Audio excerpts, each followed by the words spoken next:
The bedroom door flew open so hard that it slammed against the wall. Still wearing that old thing? Isadora Ashcroft swept into the room like a queen returning from a victory parade. Her gown shimmered as she walked, and she deliberately lifted her left hand, letting the enormous sapphire engagement ring catch the morning sunlight. Lavinia, guess who's going to become Lady Ashcombe? The moment her eyes found the ring, genuine happiness brightened her weary face. Oh, you are engaged. Yes, I have. Isadora laughed, spinning once before the mirror. Lord Tristram proposed yesterday. Without hesitation, Lavinia put down her sewing and embraced her little I sister. truly hope he gives you a lifetime of happiness. Isadora accepted the embrace for only a second before stepping back. He will. She admired the ring again before slowly looking Lavinia up and down. After all, I'm the one getting married while you're still waiting. The words lingered between them. I'm happy for you. I know you are. But you have to admit, it's rather embarrassing. What is? Being the younger sister who's getting married first. People always whisper when that happens.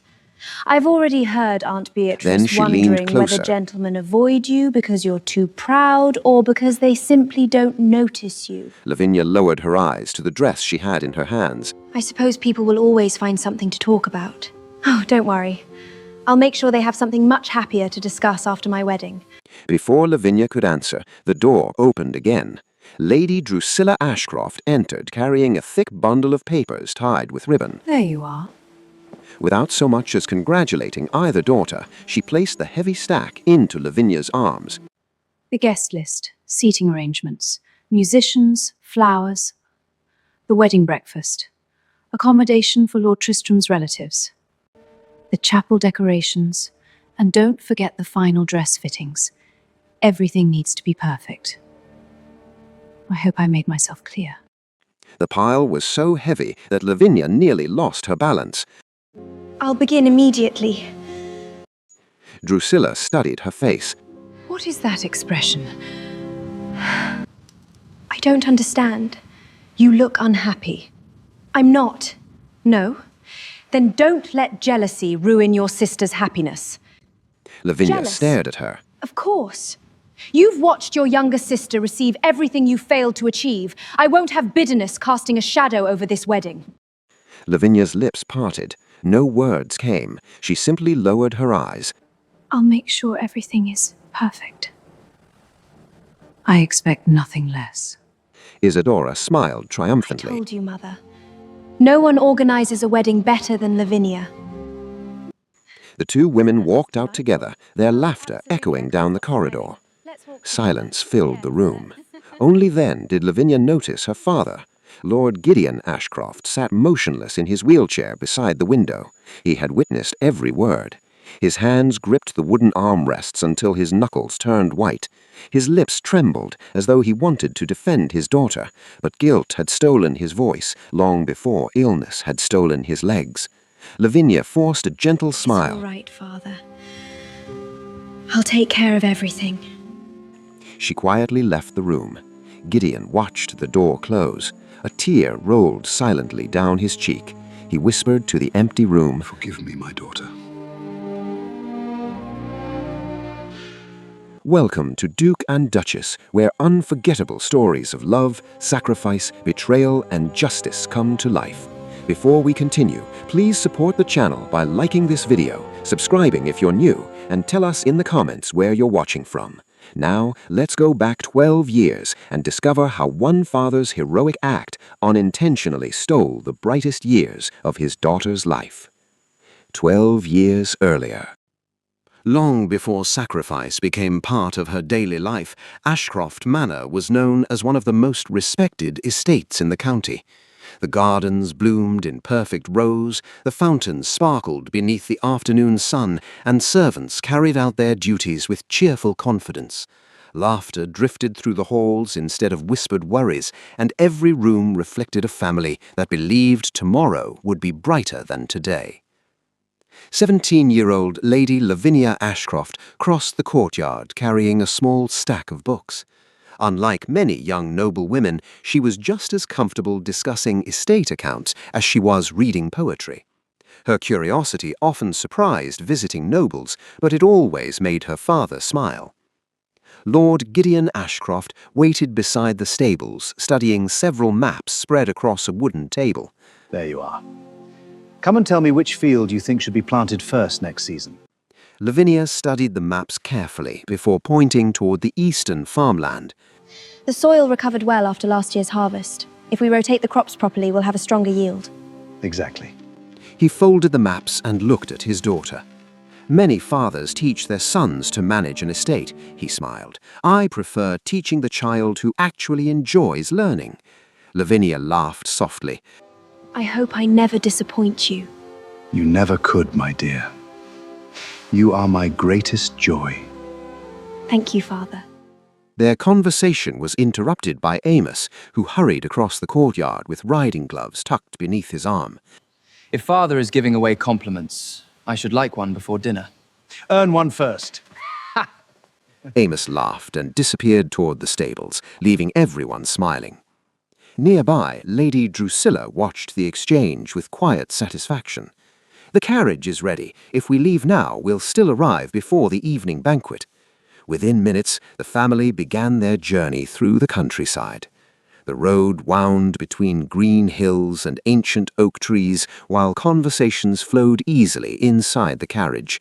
They spoke about the upcoming social season, neighboring estates, and Lavinia's plans to continue her education later that year.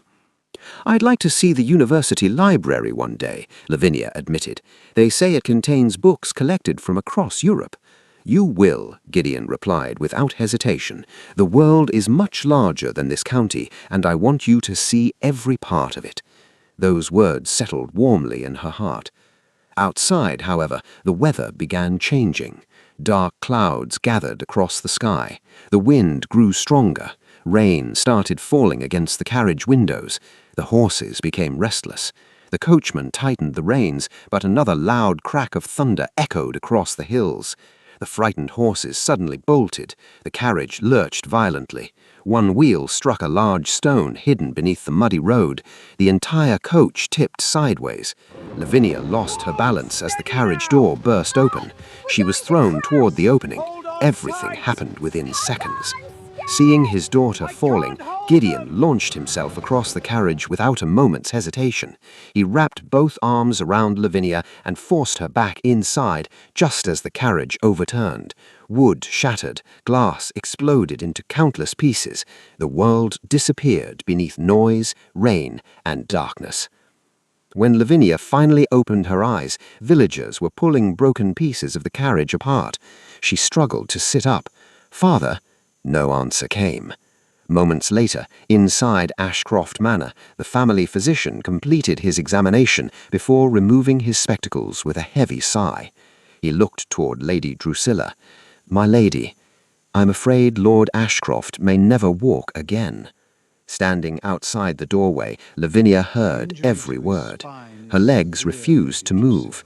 The future her father had promised only hours earlier vanished before her eyes. She slowly entered the room and knelt beside his bed. Gently taking his unconscious hand, she fought back tears. In a voice barely louder than a whisper, she made a promise that would shape the next 12 years of her life. I won't let this family fall apart.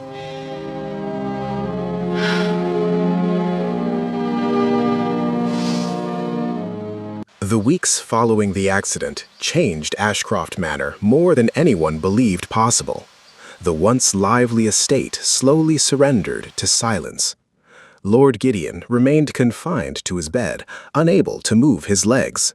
Physicians arrived almost daily, each bringing expensive medicines and little hope. Every visit emptied another purse of gold, while every disappointing examination deepened the family's despair.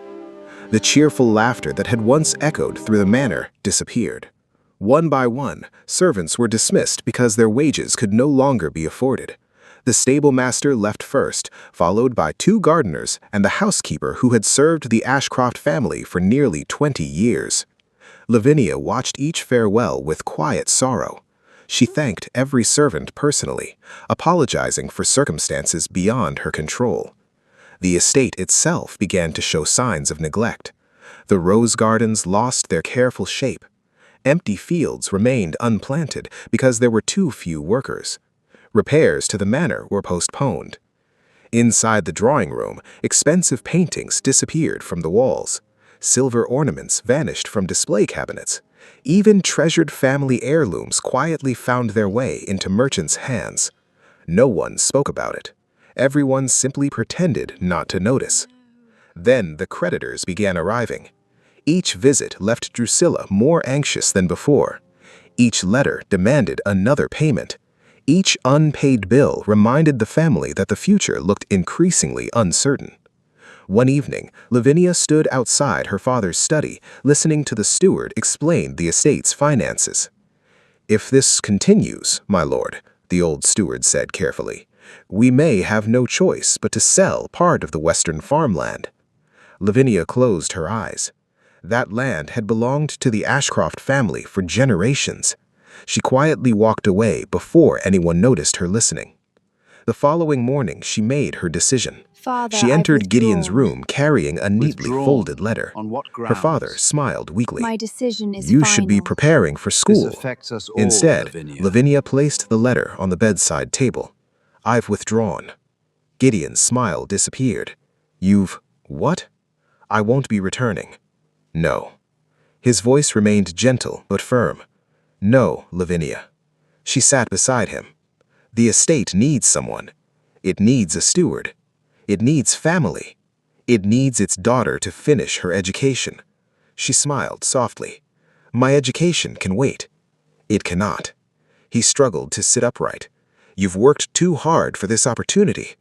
Lavinia reached forward and adjusted his blanket. "You always taught me that duty comes before comfort." "I taught you responsibility. I never taught you to surrender your future." She kissed his forehead. "I'm not surrendering it. I'm only postponing it."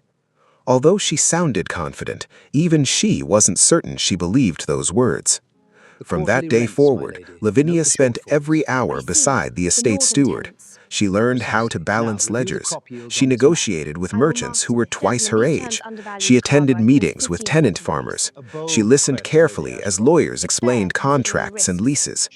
Every evening, she organized medicine schedules for her father before checking household accounts late into the night.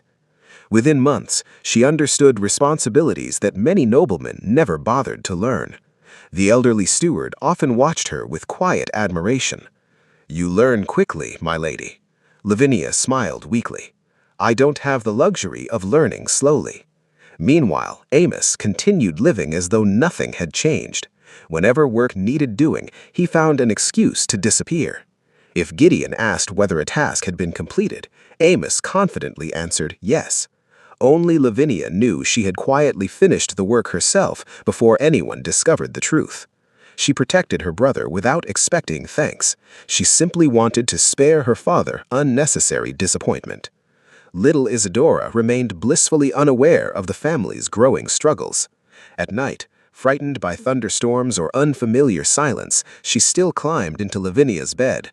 "Second Mama, will father walk again soon?" Lavinia gently stroked her hair. "I hope so."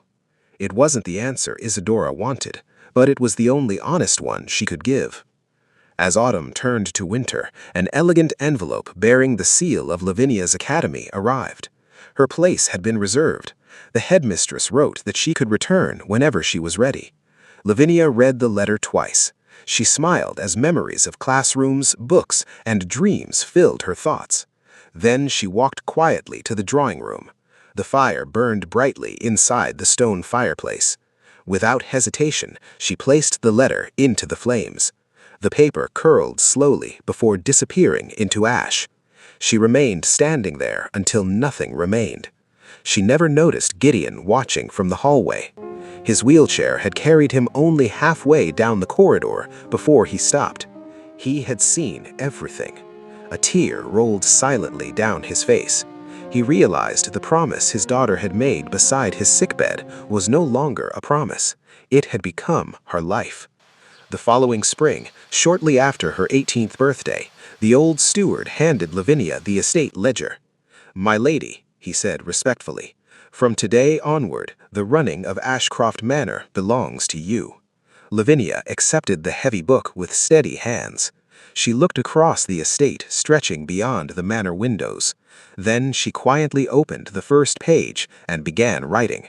At only 18 years old, Lady Lavinia Ashcroft became the invisible heart of a family that had no idea how much it would one day depend on her.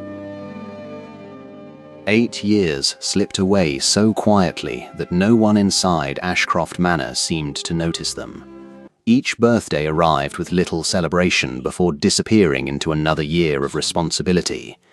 Every winter brought higher heating costs and fresh repairs the estate could barely afford. Lady Lavinia, Every the tenants spring have arrived. demanded new planting I'll see them schedules. immediately. Every summer Thank you, ended my with lady. harvest accounts waiting on Lavinia's desk.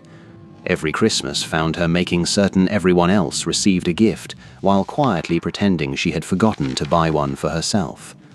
As fashions changed across England, noble ladies filled their wardrobes with elegant new gowns from London. Lavinia continued mending the same dresses she had worn since she was 18. One responsibility slowly became another, until nobody questioned who carried the weight of the household. Whenever a servant had a problem, the answer was always the same: ask Lady Lavinia. When tenants arrived with complaints, ask Lady Lavinia. When merchants refused deliveries, ask Lady Lavinia. When Gideon's medicine needed ordering, ask Lady Lavinia. When Amos misplaced important documents, ask Lady Lavinia. When Isadora needed another gown for a dinner or ball, ask Lady Lavinia. The words became so common that people stopped realizing they were asking the same woman to solve every problem. No one thanked her. They simply expected her to manage. Lavinia never complained. She simply continued working. By the time she reached 23, the estate was stable once again. Not prosperous, not wealthy, but surviving. Only a handful of people understood who had made that possible. One of them was Lord Gideon.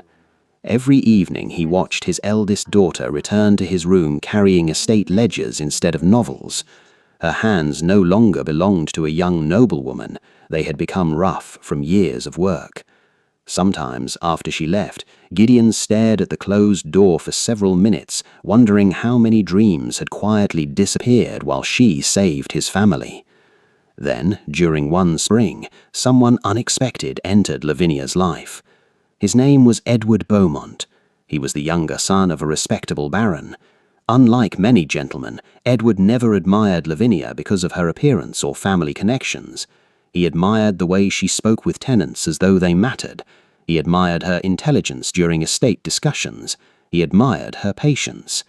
Whenever they met, their conversations drifted naturally from books to history, from gardens to travel. For the first time in years, Lavinia found herself smiling without forcing it. Edward never hurried her. He visited Ashcroft Manor often under perfectly respectable circumstances. Months passed before he finally requested permission to court her properly. When Gideon heard the request, hope returned to his tired eyes. After Edward left that afternoon, Gideon called Lavinia into his study. He is a good man. I know. You deserve this happiness. Lavinia looked down at her hands. I don't know whether I deserve anything anymore. You deserve far more than this house has ever given you. For the first time in years, Lavinia allowed herself to imagine another future. One where mornings did not begin with estate accounts. One where she belonged to a family of her own. One where responsibility was shared instead of carried alone. But dreams inside Ashcroft Manor rarely survived for long. A few days later, Drusilla found Lavinia sitting quietly with one of Edward's letters. She recognized the smile on her stepdaughter's face immediately. Without raising her voice, she sat opposite her. So you're thinking about marriage? I believe Edward truly cares for me. I never imagined you capable of such selfishness. Selfishness! Yes. Your father threw himself beneath that carriage to save your life. He gave up his leg so you could keep yours. The first thing you want to do is leave him. I would never abandon father. No. Then who will manage the estate? Who will negotiate with the tenants? Who will keep the creditors away? Who will organize his medicines? Who will stop Amos from making foolish mistakes? And who will ensure Isadora has the future she deserves? You call yourself grateful, yet you're prepared to walk away from the man who sacrificed everything for you. I never thought you could be so wicked. A painful silence filled the room. Lavinia felt as though the air had disappeared from the room. That evening, she asked Edward to meet her beneath the old oak tree overlooking the western fields. He smiled as he approached, believing she had finally made her decision. Instead, he found tears in her eyes. "I'm sorry." Edward's smile disappeared. "Lavinia, I cannot marry you." He searched her face. "Is this truly what you want?" She couldn't answer, because it wasn't. Edward understood anyway. He gently took her hand one last time. "I hope one day you choose yourself." Then he climbed into his carriage. Lavinia stood alone as the horses carried him farther down the winding road until he disappeared beyond the hills. She remained there long after the dust had settled. Behind her, Ashcroft Manor stood exactly where it always had, waiting, needing, demanding. Inside, Amos had begun spending evenings in taverns, borrowing money he never repaid. Lavinia quietly settled each debt before Gideon discovered them. Meanwhile, Isadora blossomed into one of the county's most admired young ladies, attending elegant balls in beautiful gowns without ever realizing whose sacrifices had paid for every ribbon, every glove, and every dance. As darkness covered the estate, Lavinia whispered to the empty road, Perhaps happiness simply wasn't meant for me. The following spring brought something Ashcroft Manor had not celebrated in years, a proposal. Lord Tristram Ashcombe arrived with his parents on a bright afternoon, carrying a small velvet box and a quiet confidence that immediately impressed everyone who met him. Isadora.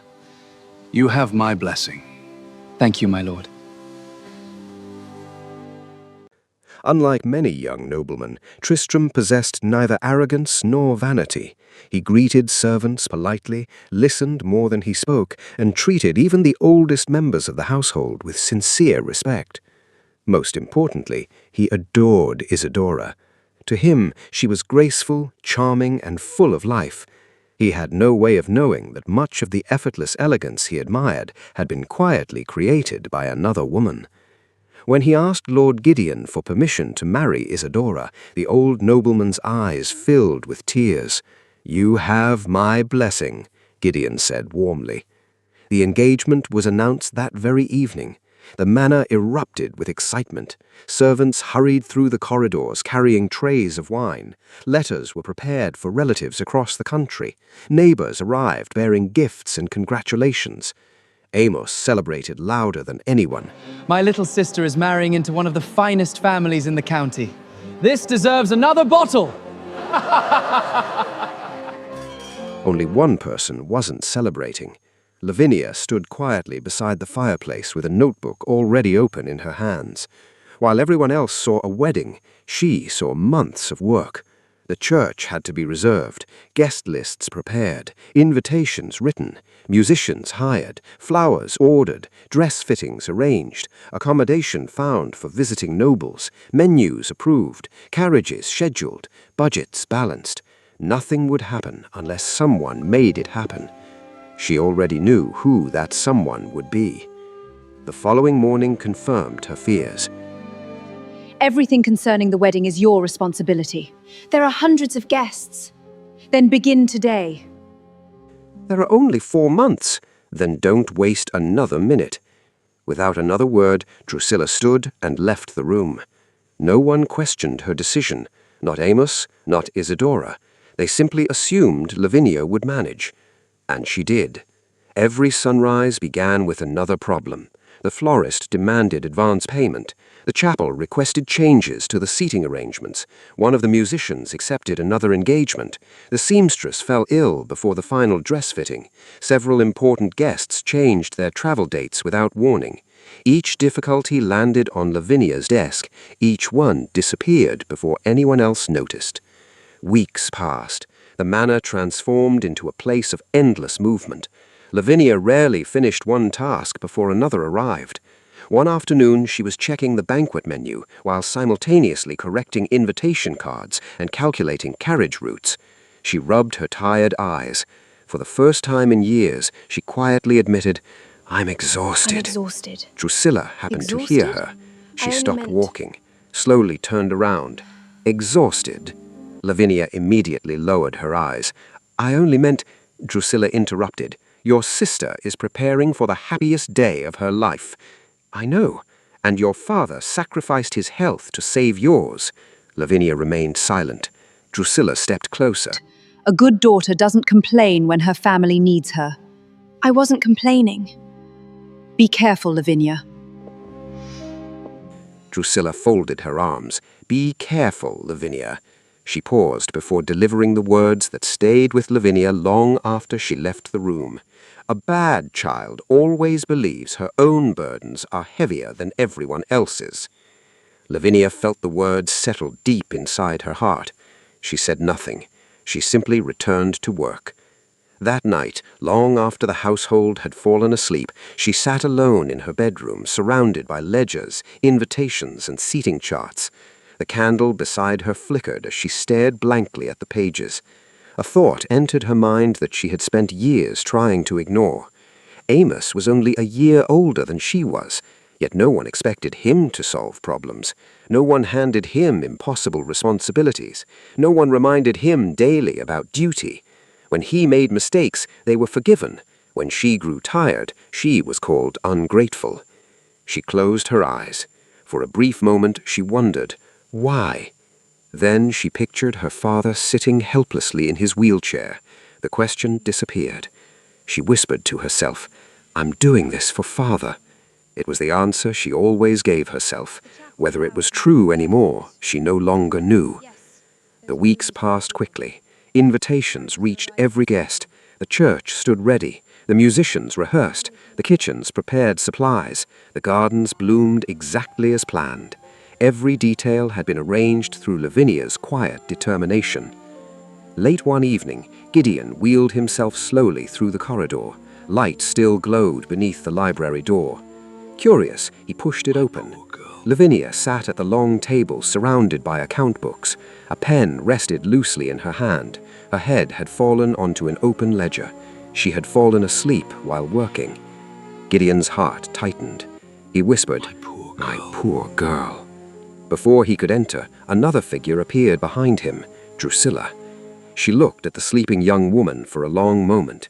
Without saying a word, she picked up a folded blanket from a nearby chair. Carefully, she draped it across Lavinia's shoulders. For just one instant, her hand hovered over Lavinia's hair. She almost brushed away the loose strands resting across her face. Almost. Instead, she slowly withdrew her hand. Her expression hardened once more. She turned and walked away. Gideon watched her leave before looking back at his sleeping daughter. The shame in his heart had never felt heavier. Outside, church bells echoed across the valley. Morning had arrived. The day of Isadora's wedding had finally come. Long before the first rays of sunlight reached Ashcroft Manor, Lavinia was already awake. She quietly dressed in a simple working gown and tied her hair neatly behind her head before leaving her room. The corridors were still dark, but she already carried a notebook filled with the day's schedule. The kitchens had to begin preparing breakfast for more than 200 guests. The florist needed final instructions. The musicians required confirmation of the ceremony's timing. The carriages had to be arranged in perfect order. The chapel decorations needed one last inspection. She moved through the manor with calm confidence, solving one problem after another before anyone else even knew they existed. When one of the cooks accidentally burned the morning pastries, Lavinia calmly reorganized the menu. When heavy rain threatened the outdoor reception, she ordered the servants to prepare the ballroom instead. When the seamstress arrived in tears after discovering Isadora's wedding veil had been torn during transport, Lavinia quietly repaired the delicate lace herself. No one noticed. They simply assumed everything would always work. After making certain every guest room had been prepared, Lavinia entered Isadora's chamber. Look beautiful. Her younger sister stood I before a know. large mirror, surrounded by Perfect. bridesmaids. She looked breathtaking. For a brief moment, Lavinia forgot every sleepless night. She smiled warmly. "You look beautiful." Isadora admired her reflection. "I know." Lavinia carefully adjusted her veil and fastened the final pearl button on the back of her gown. "There," she whispered. "Perfect." Without another word, she left to help her father. Lord Gideon struggled to fasten the ceremonial jacket he had once worn proudly. His hands trembled.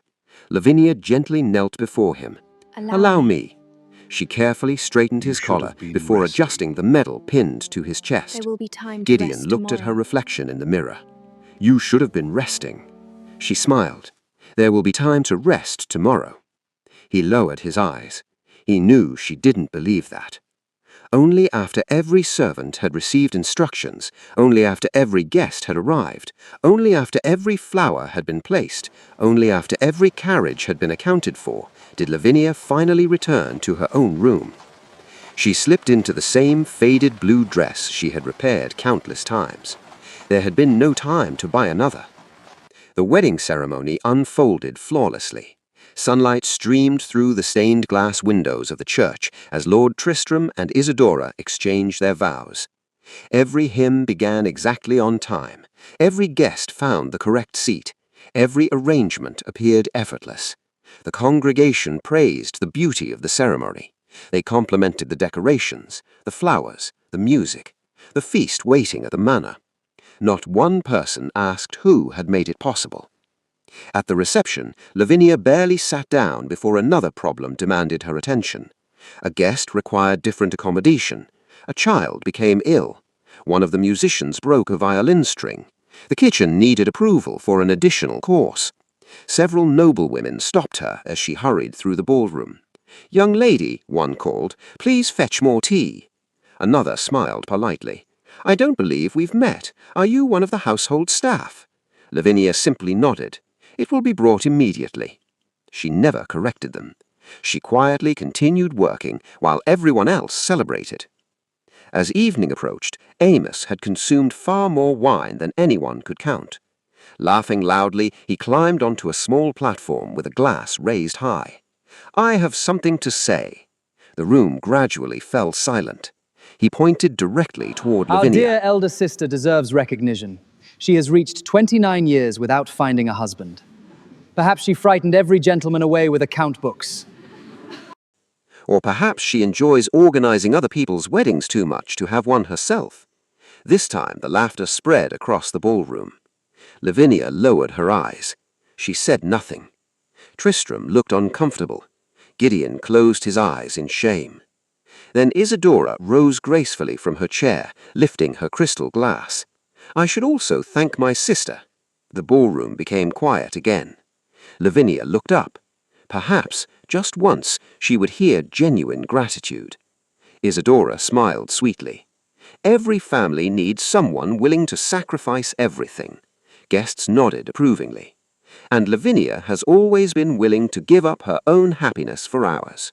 Applause filled the room. Many believed the words sounded affectionate. Only Lavinia understood what they truly meant. She wasn't being honored. She was being praised for remaining useful. Unable to bear another moment, she quietly slipped through the ballroom doors into the moonlit gardens. Cool night air filled her lungs. Moments later, she heard the familiar sound of wheelchair wheels rolling across the stone path. Gideon stopped beside her. Neither spoke for several seconds. Finally, his voice broke. I destroyed your life. Lavinia quickly shook her head. No, Father, I did. Tears streamed freely down his face. I saved your body, but I sacrificed your future. He covered his face with trembling hands. I watched you give away your education. I watched you lose the only man you ever loved. I watched you become this family's servant while I sat there doing nothing. You gave me life.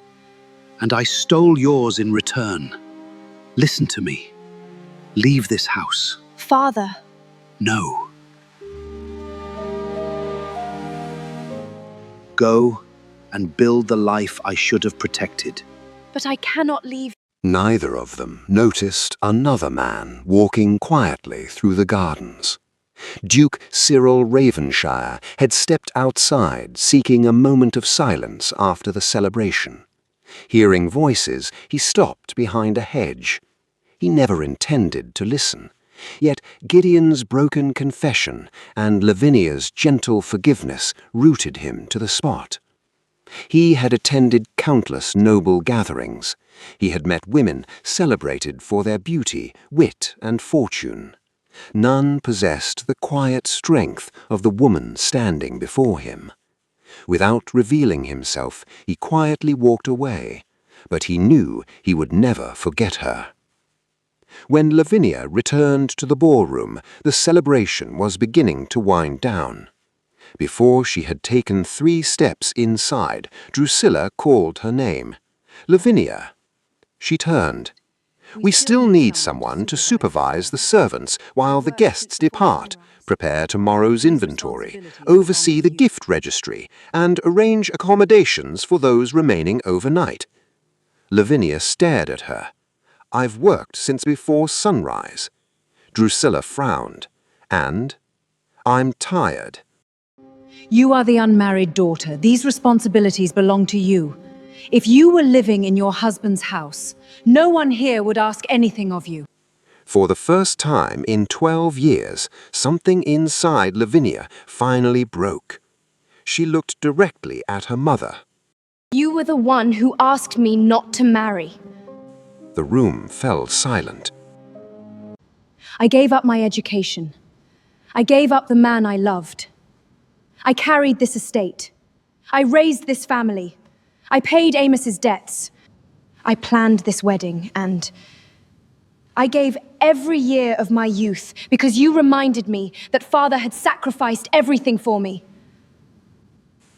Her voice trembled. And now you tell me I'm only expected to work because I'm unmarried. You're simply bitter. You're jealous because today belongs to your sister. No. She looked around the ballroom, at every familiar face, then spoke with perfect calm. I'm leaving. Leaving? After everything we've done for you? No, Amos.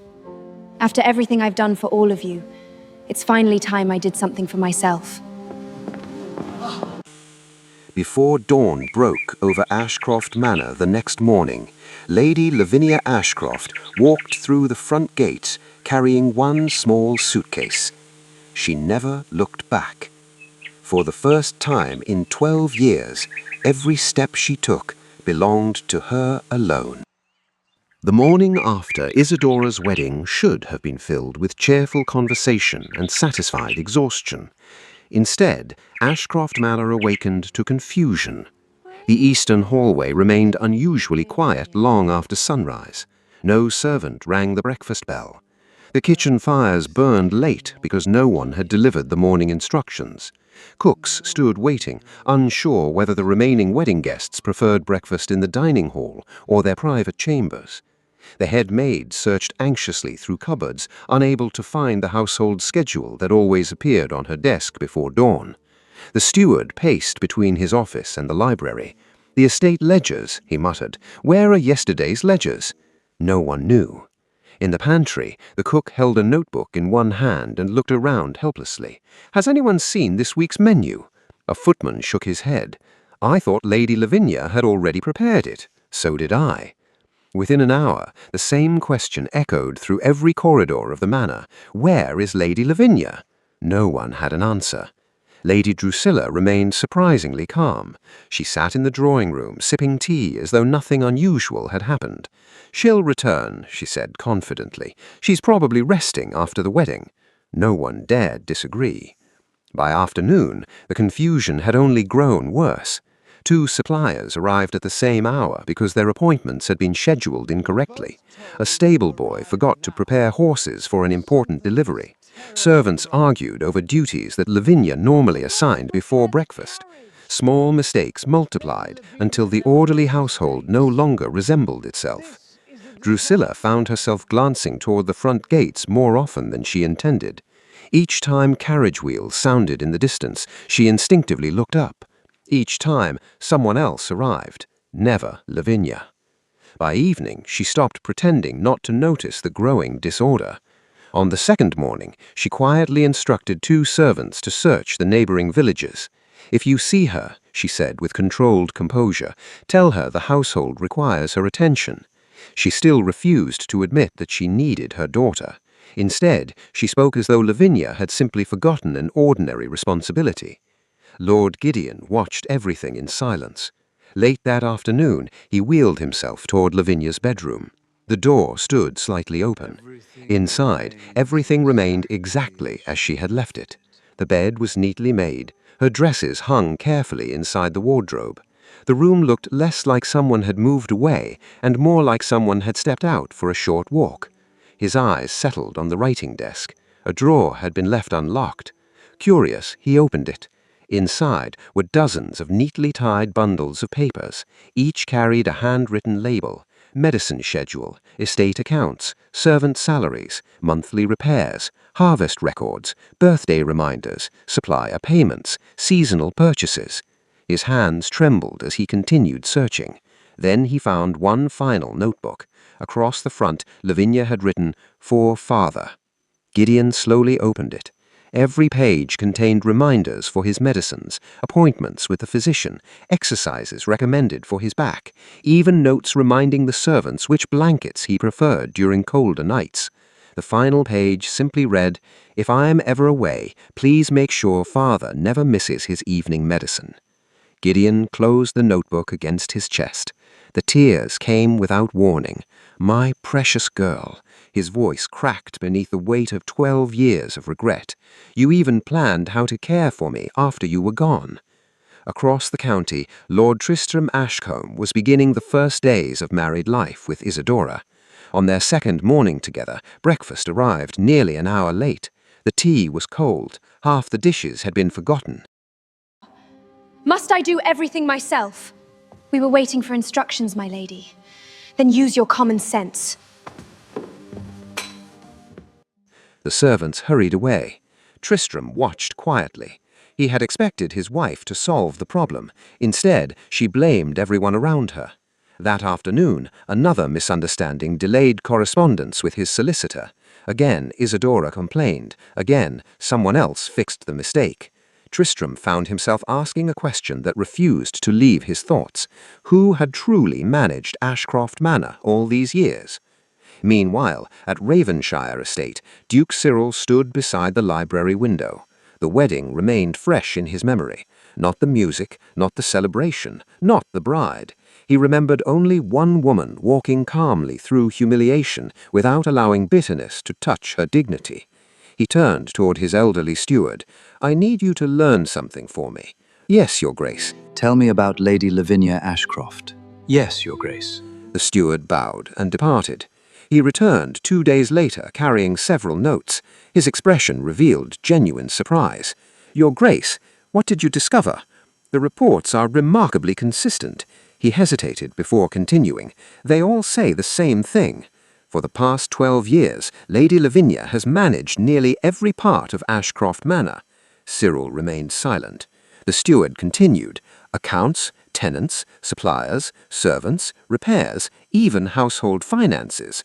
He shook his head in disbelief. "I've never heard of a noblewoman carrying such responsibilities alone." Cyril looked toward the gardens beyond the window. Only one word escaped his lips: remarkable. Far from both great estates, Lavinia unpacked the few belongings she had carried away from Ashcroft Manor. An elderly widow had rented her a tiny stone cottage overlooking quiet fields. There were no servants, no bells, no ledgers waiting on a desk, no voices calling her name from every direction. The silence felt unfamiliar, almost frightening. That evening she sat beside the small fireplace, unsure what to do with the empty hours. For 12 years, every moment had belonged to someone else. Now they belonged to her. She did not know how to use them. Before dawn the next morning, habit woke her. She immediately sat upright, thinking about breakfast schedules, deliveries, medicines, and household accounts. Then she remembered. There was nothing waiting. No one needed her. She slowly lowered her head into her hands. For the first time since leaving Ashcroft Manor, she quietly cried.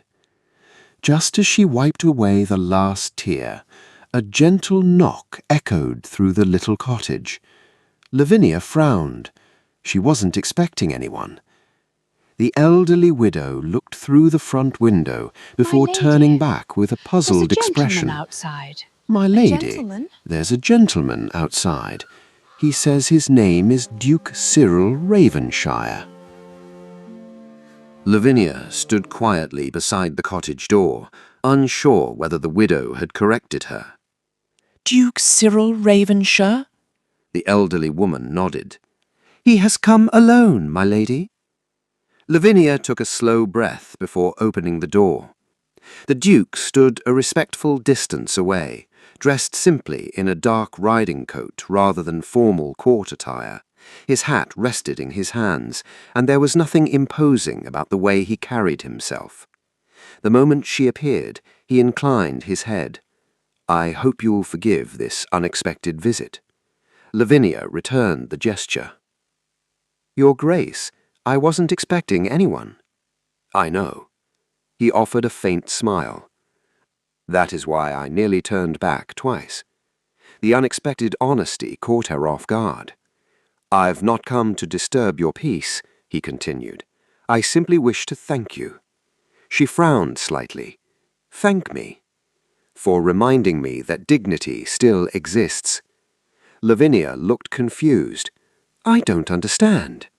I witnessed remarkable strength at the wedding. She immediately lowered her eyes. I'm afraid you witnessed a rather embarrassing family disagreement. I witnessed a woman treated unfairly. He paused. And a woman who answered cruelty without becoming cruel herself. Heat rose to Lavinia's face. She assumed he had come because he pitied her. There is no need to feel sorry for me, Your Grace. His expression softened. I assure you, I do not. I admire you. For a moment, neither of them spoke. Then Cyril stepped back. I've already taken too much of your morning. He placed a small parcel on the doorstep. It is simply tea from my estate. No obligation, no expectation, only gratitude.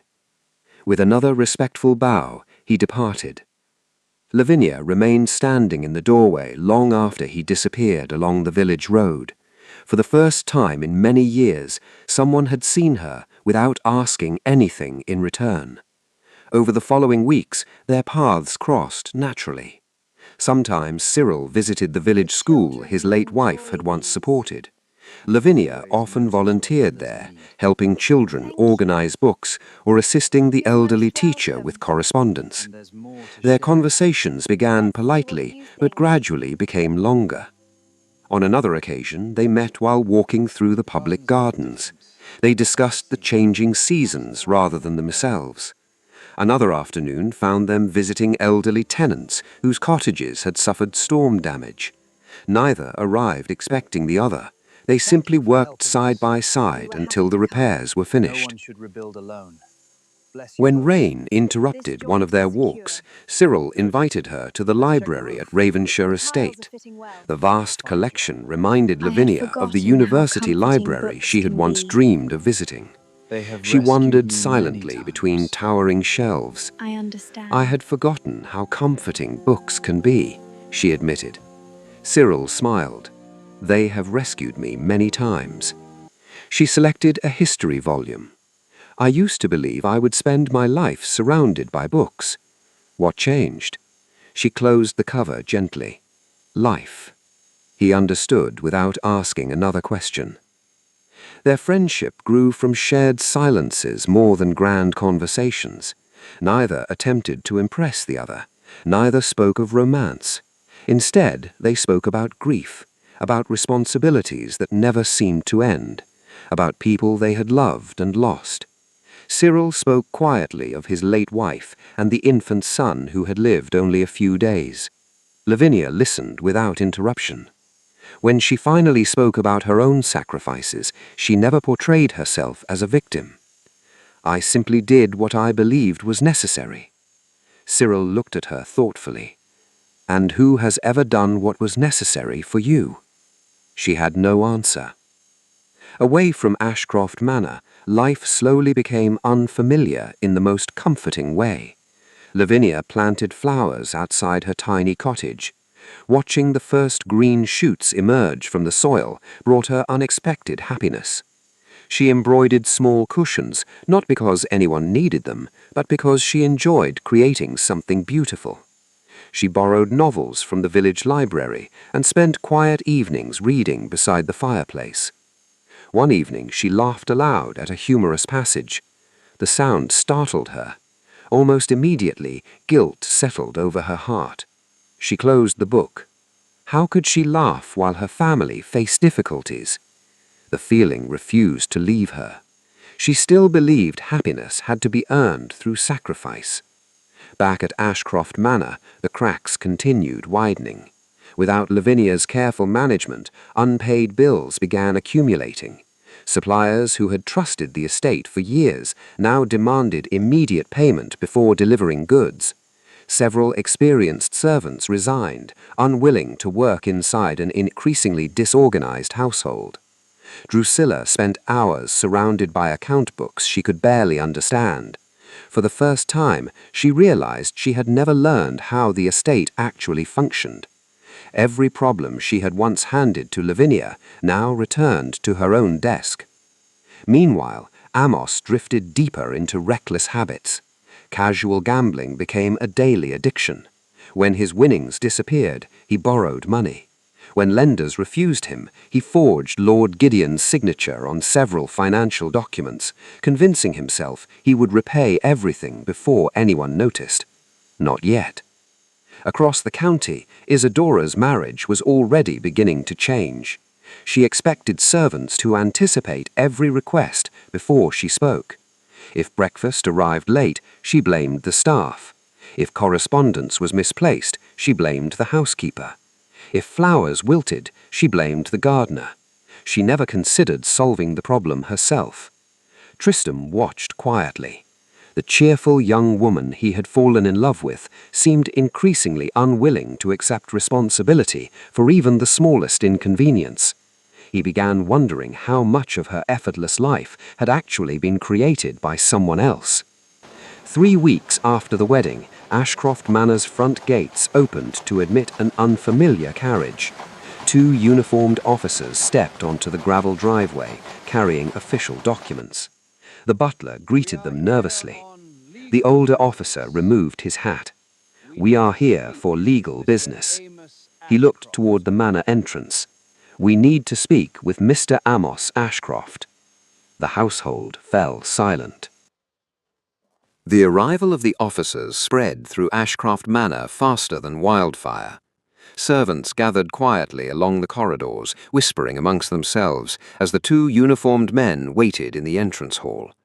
Amos descended the staircase with an irritated expression. "What is all this commotion?"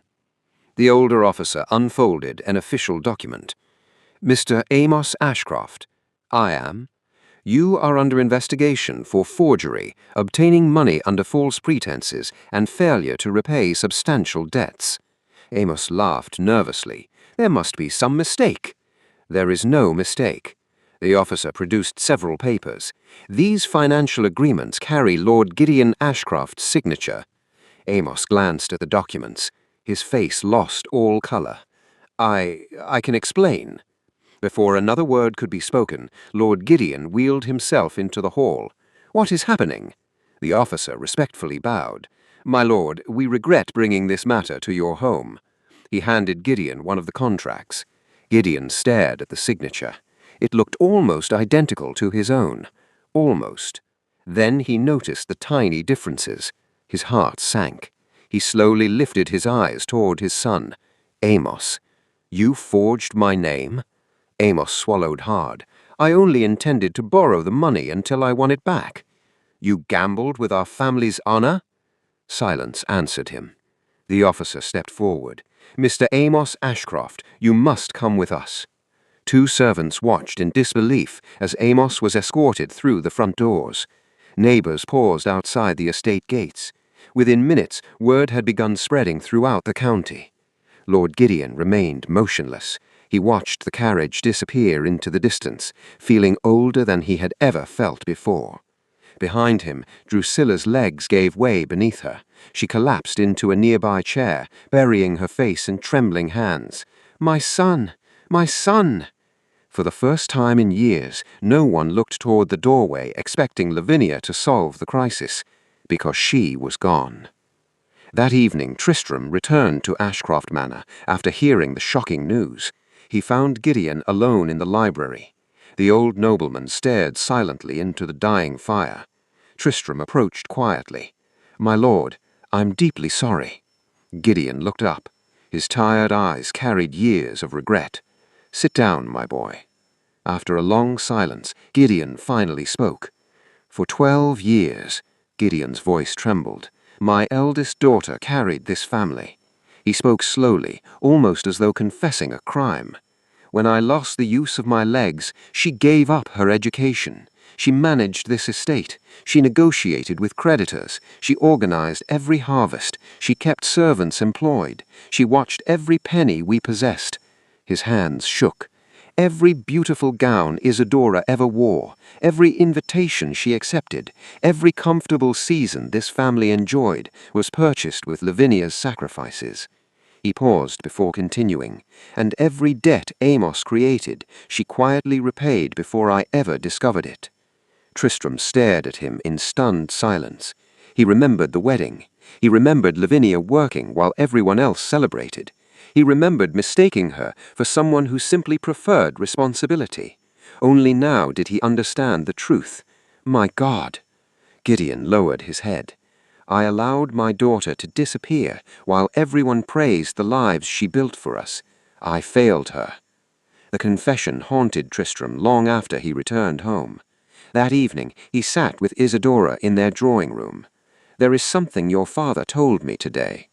Isadora barely looked up from the embroidery she had abandoned after only a few stitches. "What now?" "He told me everything Lavinia sacrificed." Isadora sighed impatiently. "I already know she helped the family."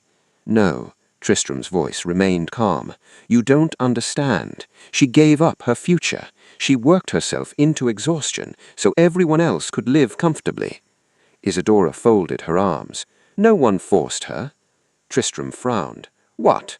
"Lavinia chose that life." She spoke with complete certainty. "She always liked being responsible. If she truly wanted something different, she would have left years ago."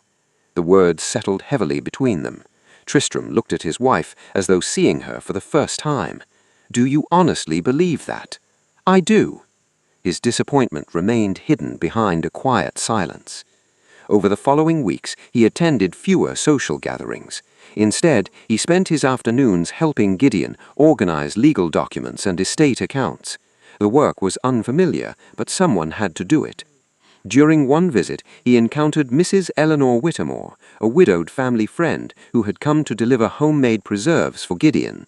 She greeted everyone with kindness and offered practical advice about dealing with creditors. Nothing about their conversation was improper. They simply shared mutual respect. Yet when Isadora learned Mrs. Whittemore had visited while Tristram was there, suspicion immediately took root. "She seems very comfortable around my husband." Tristram looked at her in disbelief. "She is old enough to have been my aunt." "That doesn't answer my question." "There wasn't a question. There should be." He sighed deeply. "You're imagining problems that don't exist." But Isadora no longer believed him. Across the county, Duke Cyril found himself visiting the village more often than necessary. Sometimes he met Lavinia while delivering books to the school. Sometimes they spoke during walks through the gardens. Sometimes they simply shared tea while discussing history or music. One evening, as he rode home beneath the setting sun, he finally admitted something he had been avoiding. He no longer admired Lady Lavinia Ashcroft. Admiration had quietly become love. Not because she had suffered, not because she had sacrificed, but because every day she chose kindness when life had given her countless reasons to become bitter. He smiled faintly to himself, yet he said nothing.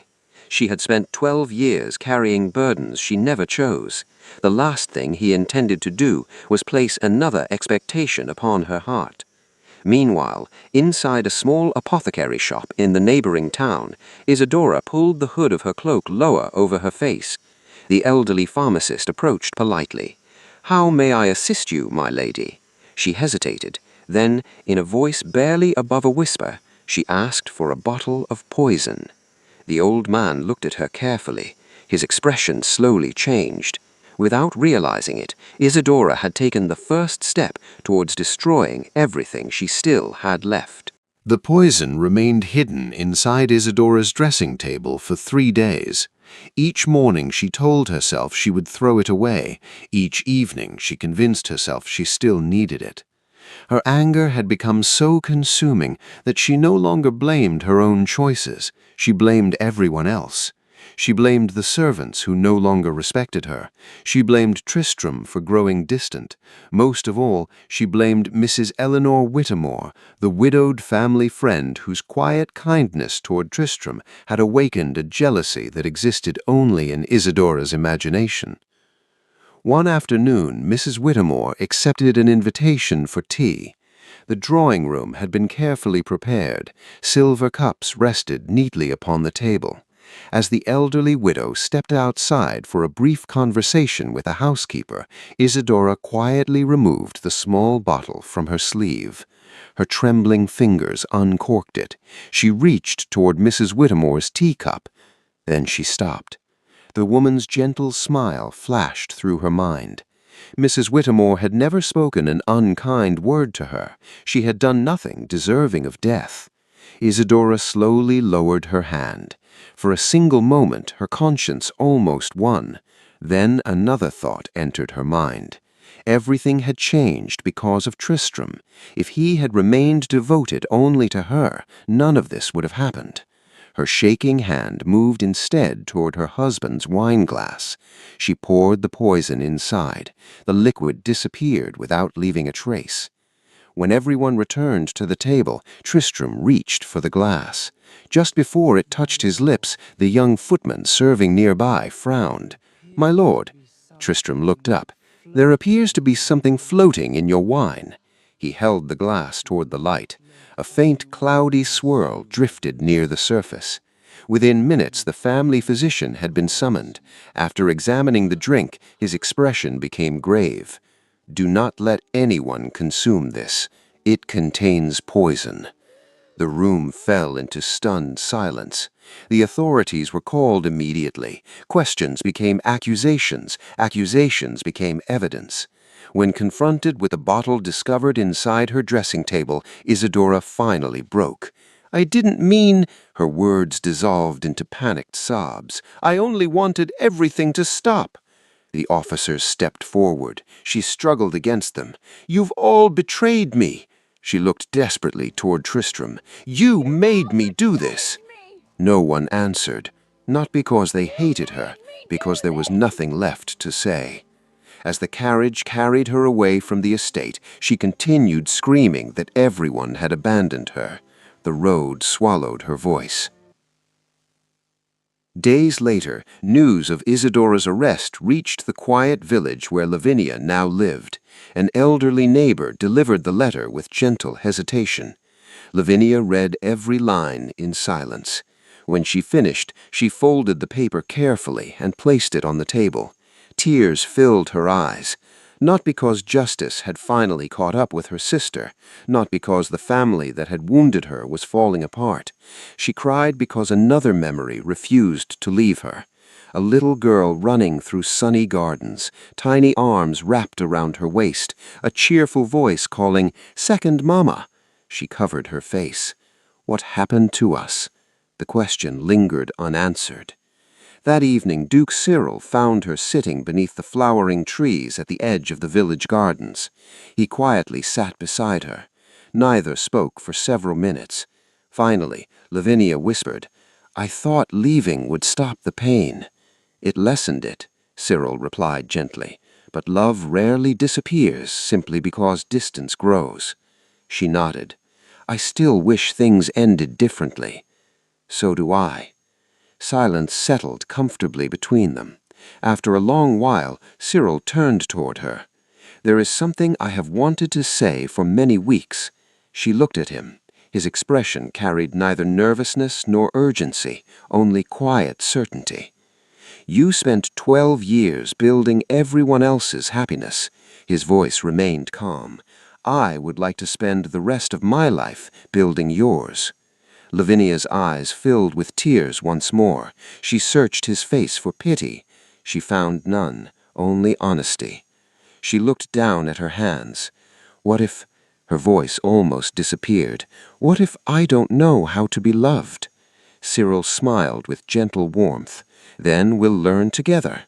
A soft laugh escaped through her tears. For the first time in many years, the future no longer frightened her. She slowly placed her hand in his. Yes. The single word carried more hope than any promise she had made before. Several days later, another visitor arrived at the cottage, Lord Gideon. He insisted on coming alone. When Lavinia opened the door, she immediately saw how much older he looked. His eyes carried months of sleepless nights.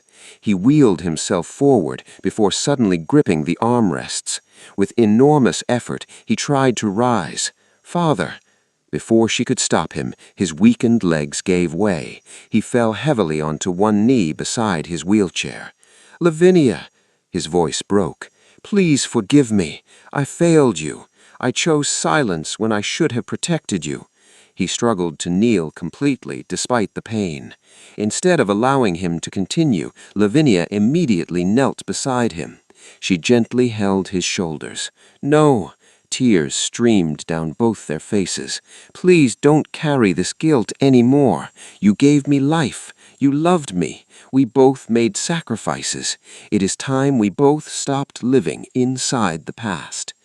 Gideon closed his eyes as years of shame finally began to lift from his heart. Father and daughter embraced quietly beneath the afternoon sun. Neither needed another apology. Neither needed another explanation. Forgiveness had already spoken for them. A few weeks later, the peaceful village echoed with the joyful sound of church bells. Once, those bells had celebrated a wedding Lavinia built for someone else. Now, they rang once again. This time, they rang for her. The wedding took place on a quiet spring morning. There were no endless rows of curious nobles hoping to witness scandal. No whispers, no grand display meant to impress strangers. Only family, close friends, loyal servants, and the people whose lives had been touched by kindness. The small chapel overflowed with peace rather than extravagance. Fresh white flowers decorated the altar. Sunlight poured through the stained glass windows, bathing the room in gentle colors. As Lavinia walked down the aisle, she wore an elegant ivory gown that reflected neither wealth nor pride, only grace. There was no fear in her eyes, no exhaustion, no invisible burden resting on her shoulders. For the first time since she was 17 years old, she walked towards a future that belonged entirely to her. Waiting beside the altar, Duke Cyril Ravenshire never looked away. When she finally reached him, he smiled with the same quiet warmth that had first welcomed her outside the little cottage months earlier. The ceremony was simple. Their vows were sincere. Neither promised perfection. Instead, they promised honesty, patience, and a home where neither of them would ever carry life's burdens alone again. When the minister declared them husband and wife, the chapel filled with heartfelt applause. Lady Lavinia Ashcroft became the Duchess of Ravenshire, not because she had married a duke, but because she had finally found a place where she was valued simply for being herself. Several days after the wedding, an unexpected visitor arrived at Ravenshire Estate. Lady Drusilla stood outside the entrance, her confidence replaced by quiet uncertainty. Time had changed her. The proud woman who once believed she controlled every situation now struggled to meet Lavinia's eyes. "I came to apologize," she said softly. Lavinia welcomed her inside without hesitation. They sat together in the garden where spring flowers had begun to bloom. For a long time, neither woman spoke. Finally, Drusilla broke the silence. "When your father married me, I was afraid." Lavinia listened quietly. "I feared I could never replace the woman you had lost." Her voice trembled. "You weren't my daughter, and I allowed that fear to build a wall between us." Tears filled her eyes. Then something even worse happened. She lowered her head. "I became dependent on you. You solved every problem before I even noticed it. You carried every responsibility. I stopped seeing the burden." Her voice cracked. "And eventually, I forgot you were a daughter at all." Silence settled between them. Drusilla looked at Lavinia with genuine regret. "I cannot undo what I took from you. I only hope one day you'll remember me with a little less pain." Lavinia reached across the table and gently held her hand. "I forgive you." Drusilla looked up in surprise. "You do?" "I do." She smiled softly. "Not because the past can be changed, but because I refuse to carry bitterness into the life I've finally been given." Drusilla quietly wept. Several weeks later, Lavinia made another difficult journey. She visited the county prison. The heavy iron gates closed behind her as a guard escorted her into the visitors' room. Amos entered first. The confidence that once defined him had disappeared. "I thought I was clever," he admitted quietly. "I thought one more gamble would solve everything." He shook his head. "My greed destroyed all of us." Lavinia squeezed his hand. "I hope you become the man Father always believed you could be." A few moments later, Isadora entered. She looked smaller somehow. The pride that once ruled her every expression had vanished. For several long moments, she simply stared at her sister. Then tears slowly filled her eyes. "I finally understand," her voice barely carried across the room. "You loved me more than I ever loved you." Lavinia could no longer hold back her own tears. The sisters embraced through the narrow opening allowed by the guards. No anger remained between them, only sorrow. Lavinia forgave her, but forgiveness could not erase the choices that had already been made. Trust would need far longer to heal. Months passed peacefully at Ravenshire Estate. Under Lavinia's careful guidance, the estate flourished. Not because she worked herself into exhaustion, but because Cyril insisted every responsibility be shared. One afternoon, Lord Gideon arrived for a visit. From the terrace, he quietly watched Lavinia walking through the gardens beside her husband. She laughed freely at something Cyril had whispered. The sound drifted gently across the roses. Gideon remained perfectly still. For 12 long years, every memory of his daughter had been tied to sacrifice. She had always been carrying ledgers, always comforting someone, always solving another crisis, always giving away pieces of herself. Now she carried nothing. She simply walked beside the man she loved. She looked peaceful. She looked free. A smile slowly appeared on Gideon's face.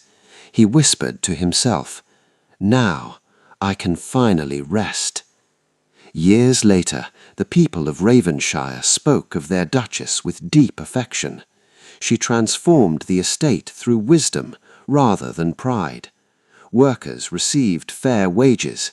Tenants found understanding instead of punishment. Families were treated with dignity. Most importantly, Lavinia established schools where young girls could receive the education she had once surrendered.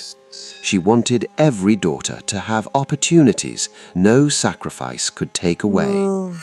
One golden afternoon, she walked hand in hand with Cyril through the palace gardens. Flowers bloomed on each side. Birdsong filled the air. No one called her name to solve another emergency. No one placed impossible responsibilities into her hands. No one expected her to carry the weight of an entire family alone. For the first time since she was 17 years old, the future belonged to her. The end.